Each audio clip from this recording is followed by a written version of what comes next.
structure of any speech, and you have to have a structure. So he's a master in that. So let me say a few things about his profile. He's a director of Director of SPEAK, the Academy of Communication and Leadership, and he's a lead trainer and communication coach and motivational speaker. And he was a champion impromptu speaker at the Toastmasters semi-annual divisional conference in 2017 and 18, and champion public speaker at Toastmasters International Speech Contest at divisional conference 2016, and champion speech evaluator at Toastmasters International semi-annual divisional conference 2016, and he's a product of Trinity College Candidate, and he holds the masters from London Metropolitan University, and his areas of expertise are communication, leadership, team building, motivation, and inspiration. So ladies and gentlemen, put your hands together and please welcome Farwis Mountain.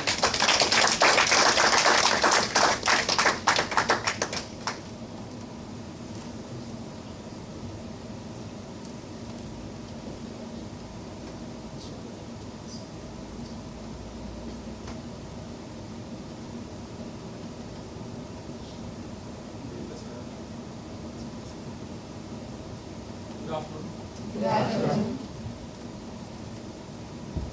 It was a few months back. In fact, around 6 months ago, I was at LPD Plantations. I was doing a training for the managers and assistant managers on communication skills. And I noticed something strange, not strange in the corporate world, but something that we fail to notice. While I was training this group of managers and assistant managers, I came across these two very interesting personalities. One was a manager, the other was his assistant manager. And the strange thing I noticed was, this manager did not have something that the assistant manager had, which was a BSc in engineering, a degree from a state university. Mind you, both were the same age. The manager was not qualified as the assistant manager yet.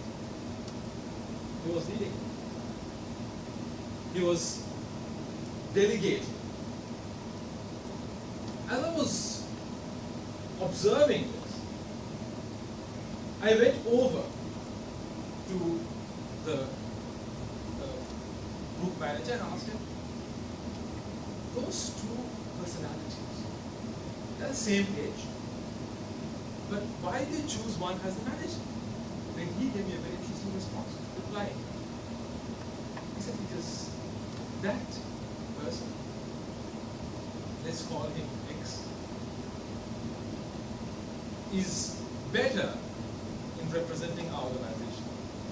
We gave him that position because when he goes out to meet our clients, and he's called to do a presentation, or when he's given a challenge, he is much better than the other person who has a qualification. This was the phenomenon. If a qualification, yes, that's important, but that will not give us the edge when it comes to the crucial moments of life. This is a fact in the corporate world. We don't realize it most of the time.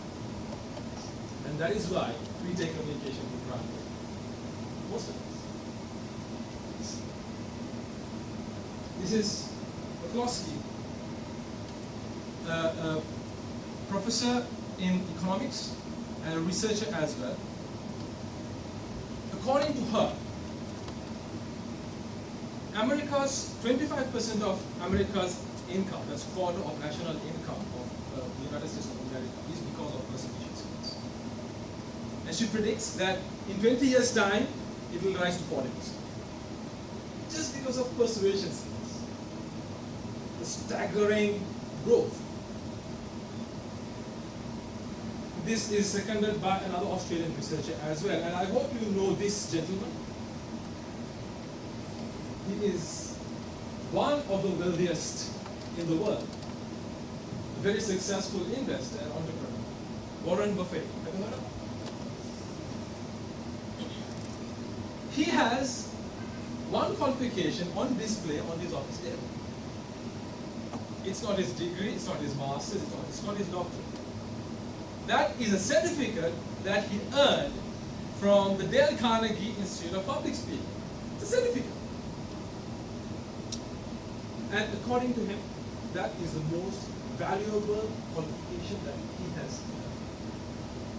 This, ladies and gentlemen, is the power of communication. But look at this. Once again, a research that was published in the Harvard Business Review. The top 3 skills, competencies rather, of leadership has to do with communication. Yet we still call it soft skills. Well, even the person who has the hardest hard skill will get the edge if that person can arm himself or herself with the power of communication. So this is not a soft skill anymore. In the corporate sector, in the corporate world, this is a fact that is accepted. You can't call it a soft skill. It's an essential skill that we cannot do without if we want to gain the edge over others. So I say, before I begin my session, the reason I think we take communication for granted is one, because it's not looked upon as an essential skill. And 2, we fail to do 3 things. I call it the 3 P's. We fail to plan, we fail to prepare, we fail to practice. And we know when we fail to plan, can someone fill that in? Plan to fail. Simple as that. And when it comes to communication, this is the hard truth. How many of us have sat in a corporate presentation and thought, oh my God, when will she end? How many of us, although that must be vital for the organization, for the forecasting or for the merger or whatever, but that we think like that. That is human beings. When a presentation, although it is vital, if it is not interesting, we switch off and we pray to God, oh my God, let him fall off and die. That is the hard truth. And when we don't prepare our communication, when we don't prepare our presentation, when we don't prepare our speeches, we fail to do a lot of things. One of the most important failures that we do is we fail to add the important things in our speech. Just like someone failed to add a door to his balcony, we fail to do that. Or rather, this is a common mistake. We keep adding so much that we don't realize that some things are unnecessary.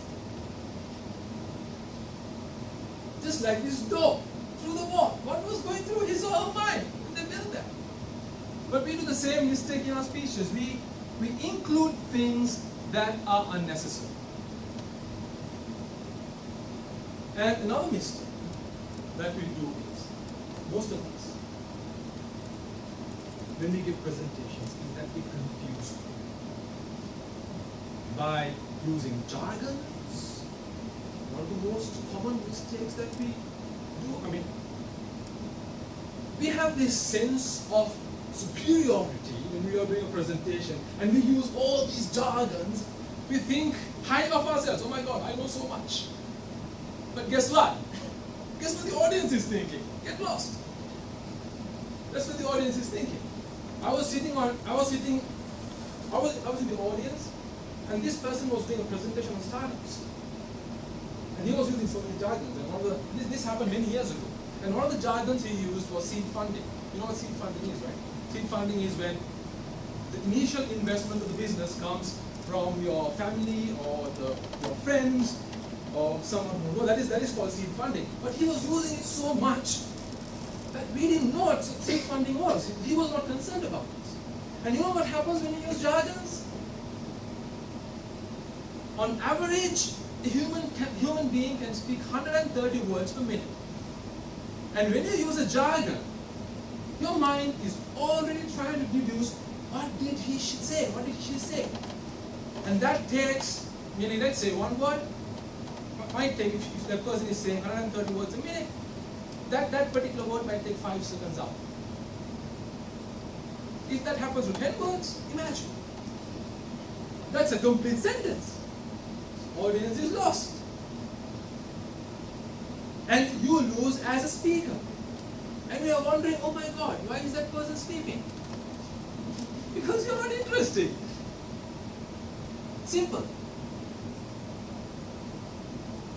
And here's what most of our teachers did when I was in school. They thought, or most of us think, that the longer we speak, the better the audience will remember. That is not true. Because it takes skill to say a complex subject in a few words. That is why not all of us can come up with quotes. Because quotes require a lot of thought. It requires a lot of philosophizing. That is why not most of us can come up with quotes. But we can give a speech for hours, like our ministers, and mean nothing. Because that is easy.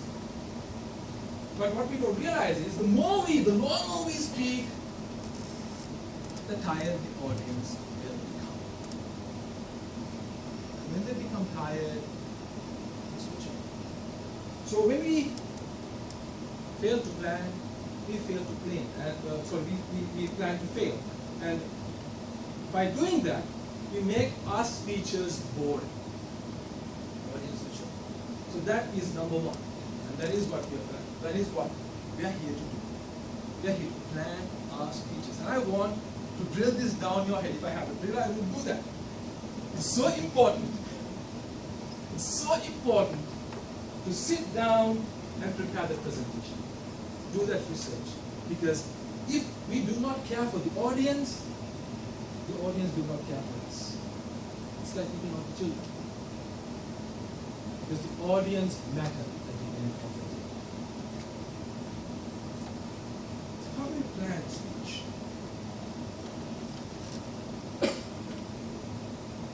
Let's call it organization. This is what we are.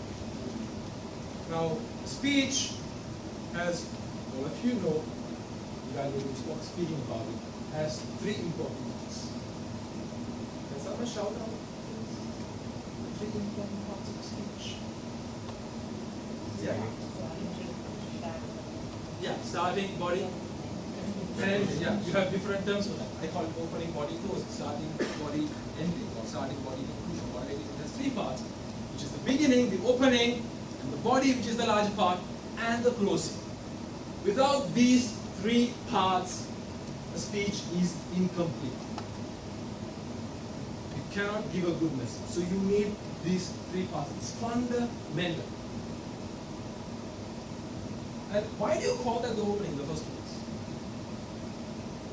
Let us make it interactive. Let's talk. Why do you call it the opening? You know? Why do you call it the opening?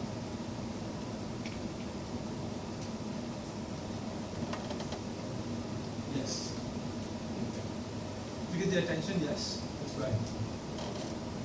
Both are correct answers, but I have a very literal understanding of the opening. I think, this is how I think about it. All of us, when you get the doorbell, ring it. When a guest comes to our house, we open the door. And if our house is in a confused state, that gives a certain picture in the guest's mind. Either tells the guest, this man is organized, or this man is a mess.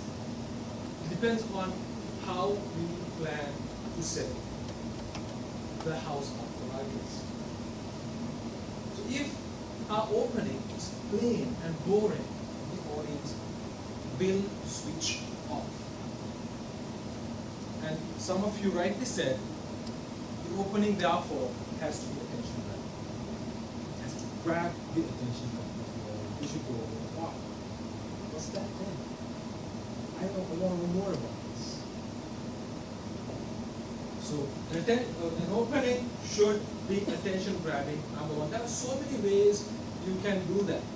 You can start with a fact, like, do you know that there are more people dying in a day than live? You can start with a fact.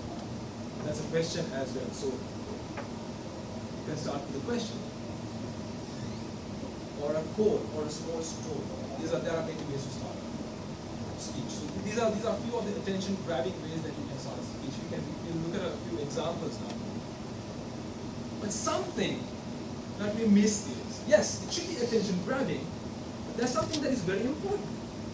Because whenever you're giving a presentation or a speech, you're giving a message, you're calling the audience to action. So there's a message that is in the body. And if your opening is not linked to that message in the body, then your opening will have no meaning. And if you're speaking to a smart audience like yourselves, they'll go, oh my God, why did he begin with that opening? Is he making a fool of myself just to grab my attention? So just grabbing the attention is not important. There should be a hint to the main idea that you're giving. The idea in your opening, it could be a hint, should be linked to the main idea. So it should be an extension, like a bridge. The audience should be able to cross the bridge from the opening into your point. Or else, once again, if your opening does not have a relationship with the body, then the audience will detect that and they'll judge you. And you all know Steve Jobs. Have you seen his Apple iPhone launch? Has anyone seen that? The video? How he launches the iPhone? I think this is a brilliant example of how you should open the speech. So rather than me saying it, I want you to listen to it.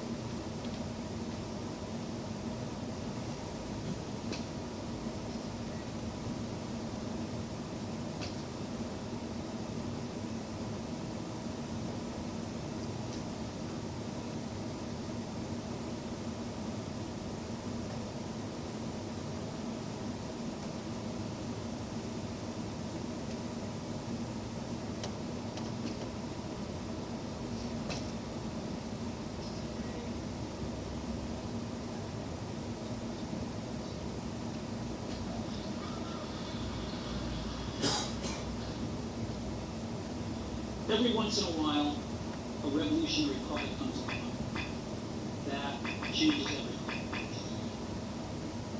And Apple has been, well, first of all, one's very fortunate if you get to work on just one of these in your career. Apple's been very fortunate. It's been able to introduce a few of these in the world. In 1984, we introduced the Macintosh. It didn't just change Apple, it changed the whole computer industry.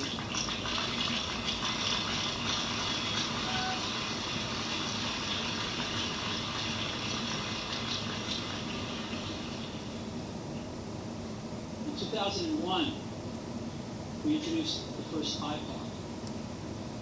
And it didn't just change the way we all listen to music. It changed the entire music industry. Well, today, we're introducing 3 revolutionary products in this class.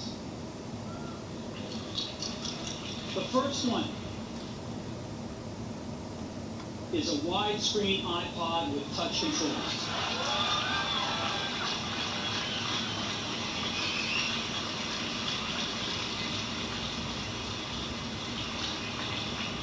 The second is a revolutionary mobile phone.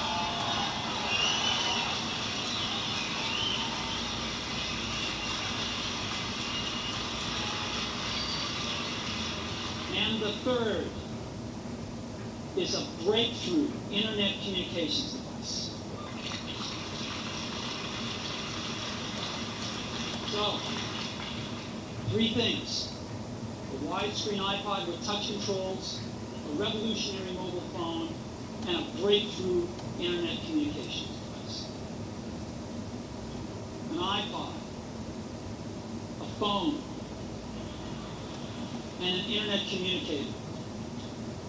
An iPod, a phone. Are you getting it? These are not three separate devices.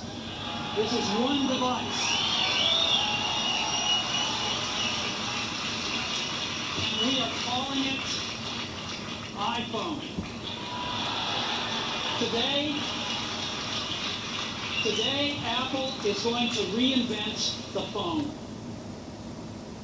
Here it is.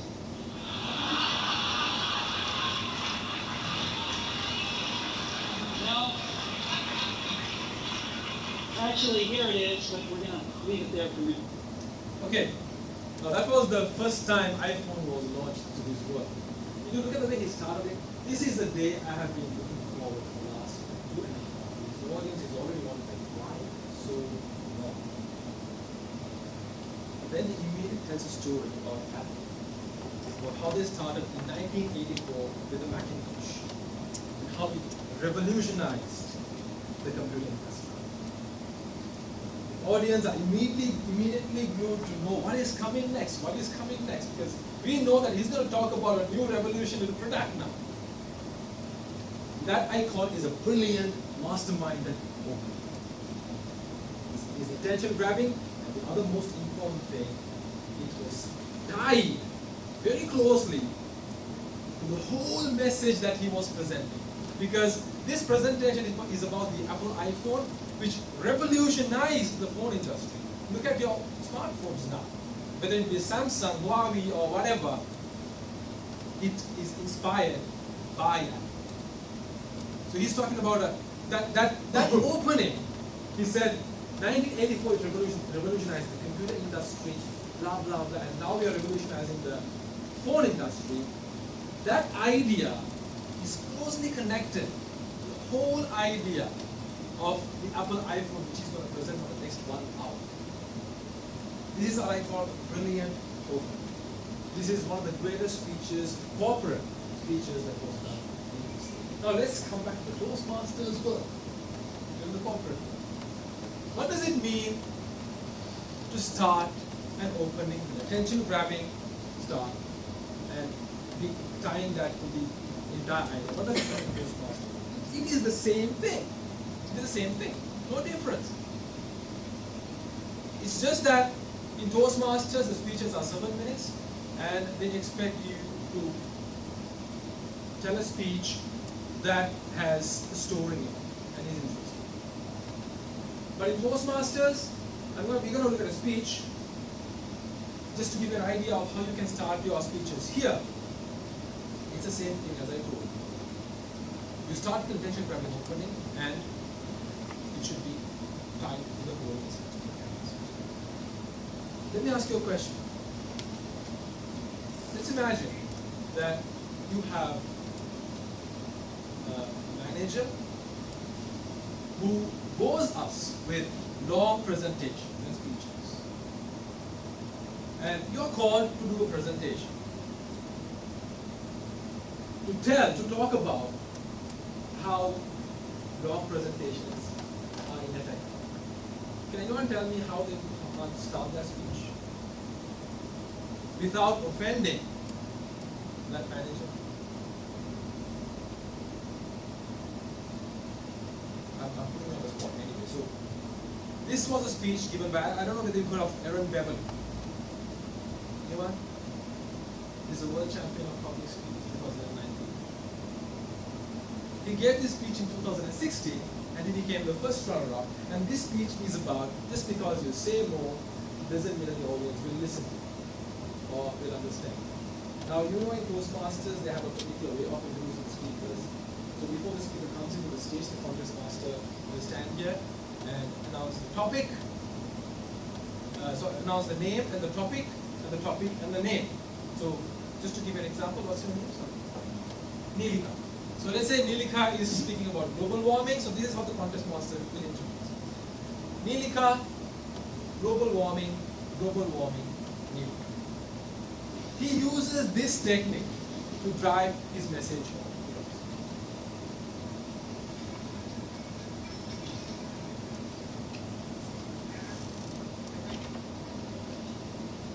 Leave a lasting memory using as few words as possible and strive with every fiber of your being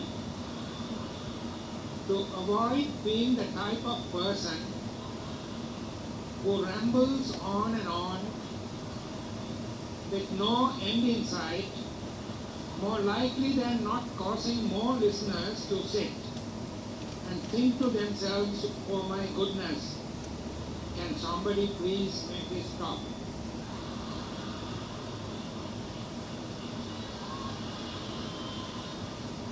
Leave a lasting memory using as few words as possible and strive with every fiber of your being to avoid being the type of person who rambles on and on with no end in sight, more likely than not causing more listeners to sit and think to themselves, oh my goodness, can somebody please make this stop?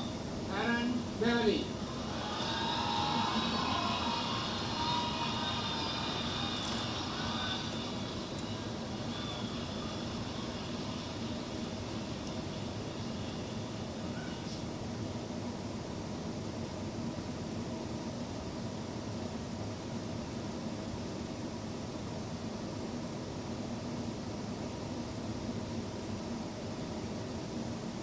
Be honest.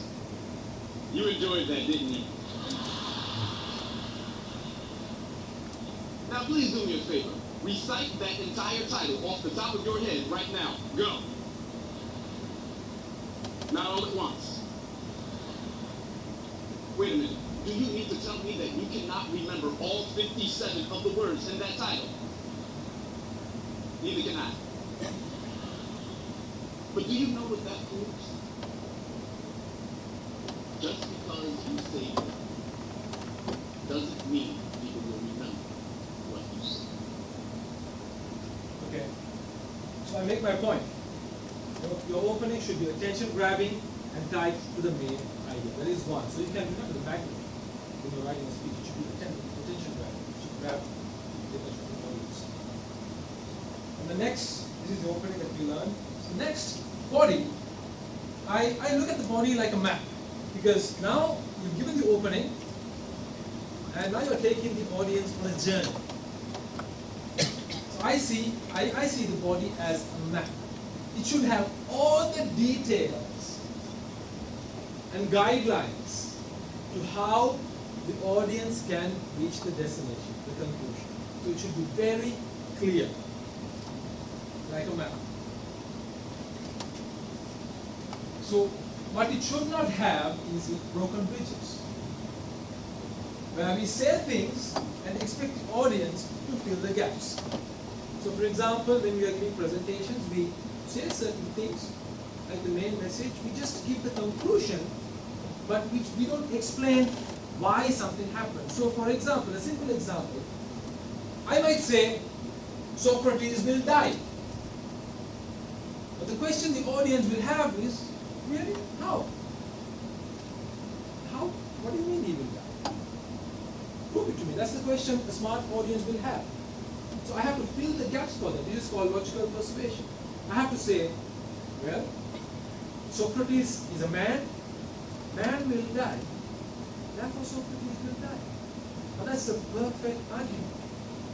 You cannot argue with that. So if you have put the main point should have a clear premise. The argument should be very clear. Because if we leave gaps like these broken bridges, audience will not cross that. Because speaking is not like reading. You can't stop and think about what I said 15 seconds ago. Human minds don't work like that. So we have to fill it for the audience. And it should not be confusing. like I said previously with the jargons, when we give too many jargons, we confuse the audience. And when they stop to think, they get lost in the speech. But the opening, in my opinion, should have 3 E's. The first E, it should be enlightening. It should give a message to the audience. A very clear message that they can take home and reflect on. And second, it should be entertaining. Like Diet's speech. Very entertaining. He actually gave a very good message as well. And also emotion. And this is the one thing that I would emphasize. Because you can make it enlightening by giving facts and figures. You can enlighten the audience. Tell them about what our past is and how our future will be in the next 5 years. You can do that by presenting facts and figures. But to make it entertaining, you have to use this technique. You have to tell stories. Stories is the one technique that will immediately bind the audience. Because you can talk to the mind and enlighten them, but if you want to change people, you have to talk to their heart. And you can only talk to their heart if you tell stories, like Steve Jobs did in his speech. He told a story about Apple, what they have been doing in the last few years. And like Aaron Beverly, in his speech, he has 3 stories that is closely related to the message that he's giving. So this, I think, is fundamental. Whatever message we are giving to the audience, doesn't matter what it is, we need to tie it with a story. It is so important. So the body should be like a map. It should have all the details clear and precise to guide the audience to the message that you are giving. But that journey should be enlightening, entertaining, and emotional. Body is like a map. Finally, the closing. It should be like a nail that you drive on the head. It should not hang loose. You should drive it so firm that the message should stick in their mind.